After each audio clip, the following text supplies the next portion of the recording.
Olá, seja bem-vindo a mais um vídeo do canal Cristine de Pizan.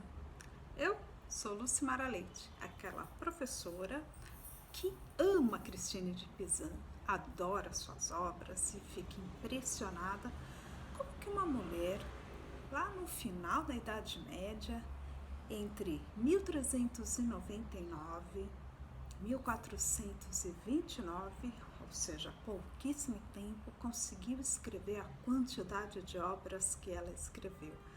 E não bastou só ter escrito essas várias obras, mas ela publicou, ela tinha uma oficina onde ela mesma organizava e fazia mesmo as cópias, empregava pessoas para fazer as suas cópias, porque foram várias cópias que ela vendeu.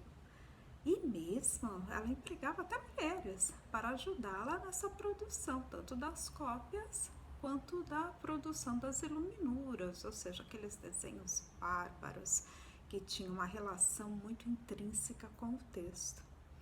Hoje falarei para vocês exatamente sobre isso, sobre algumas das suas principais obras que ela publicou lá naquele período. Vamos lá? A lista é grande, hein? E como eu já disse, infelizmente, poucas dessas obras nós temos traduzidas para o português.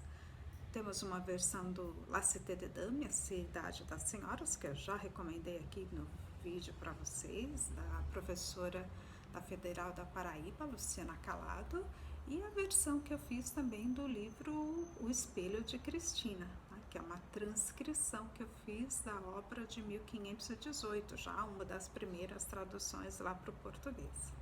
Vamos à lista? Eu começo com aquela que foi sua obra inaugural, ou seja, as 100 Baladas. Eram poemas, que eram musicados, Ela começa a escrever 100 logo de cara. E é exatamente com essas obras, com as 100 baladas, com esses poemas cantados, ou seja, para serem ouvidos mesmo, que Cristine participa de um concurso de poesia, é aclamada, e a partir daí a sua veia literária, a sua veia artística, a sua veia profissional aflora. Ela começa então as Baladas escrevendo entre 1399 e 1402.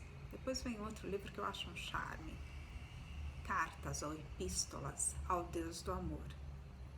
Essas cartas ao Deus do Amor, ela escreve ao Cupido, e é exatamente um grupo de mulheres que pede ajuda a Cupido, porque a gente já falou aqui nos outros vídeos, as mulheres eram mal vistas naquela sociedade, eram consideradas sedutoras, que seduziam os homens por simples prazer. Então a Cristina, exatamente falando que não é bem assim a situação, que as mulheres também sofrem pelo amor e consequentemente até pior que os homens naquele momento, porque não eram considerados nem pessoas quase, seres desprovidos de vontade, simplesmente sedutoras. Então ela reúne um grupo de mulheres, esse grupo de mulheres pede ajuda ao Deus do Amor.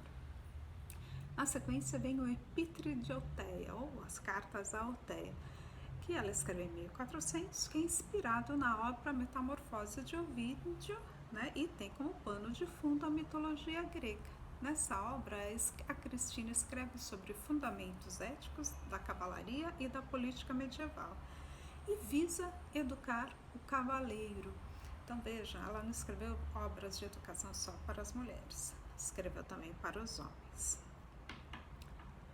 Na sequência, ela escreve entre 1401 e 1402 cartas sobre o Roman de la Rose. Lembrem-se, eu já falei aqui que ela se envolve no Roman de la Rose, ou seja, ela critica, é a primeira querela feminista, conhecida, tratada, abordada e mesmo dentro da literatura, quando ela se coloca contra o Roman de la Rose, obra que ela considerava vulgar e misógina, exatamente porque falava mal, denegria as mulheres, Então ela escreve uma carta, várias cartas, epístolas, direcionadas exatamente a criticar o Roman de la Rose e a defender as mulheres. Na sequência vem o Chemin de longues études, ou seja, o caminho dos estudos, ou dos grandes, os longos estudos. Ela escreve em 1402. Essa reflexão alegórica, ela reflete sobre a política, a moral e principalmente sobre o papel do rei. Lembrem-se que nesse período está acontecendo a Guerra dos 100 Anos, a guerra entre França e Inglaterra. E é exatamente sobre isso que ela vai refletir, qual era o papel ético, o papel político do rei nessa situação. Interessante, né? Porque uma mulher se colocando desse ponto de vista.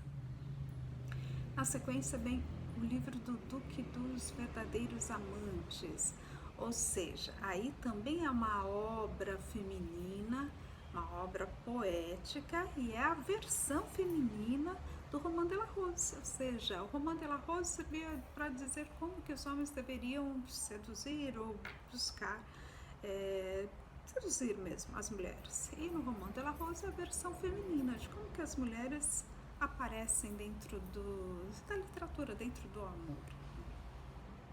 Na sequência vem o livro da mutação da fortuna, ou seja, a mudança da sorte. Fortuna aí tem a ver com sorte, mais do que com sorte, é fortuna mesmo, né?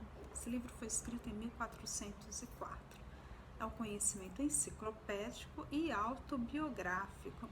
Por que autobiográfico? Olha que interessante, nesse livro, a Fortuna, que é a personagem que guia Cristina, vamos lembrar dessas personagens alegóricas, isso vai aparecer no La Cité des Dames, com retidão, razão e justiça, né? Já aparece aqui no Mutação da Fortuna, exatamente com a Fortuna. A Fortuna converte Cristina em um homem para guiar a sua nave. Olha que interessante. Por que essa conversão para um homem? Em outras obras, a Cristina já falou que as mulheres muitas vezes precisavam ter o coração masculino, o coração de homem. Exatamente porque é nesse momento que ela, Cristina, ela assume o papel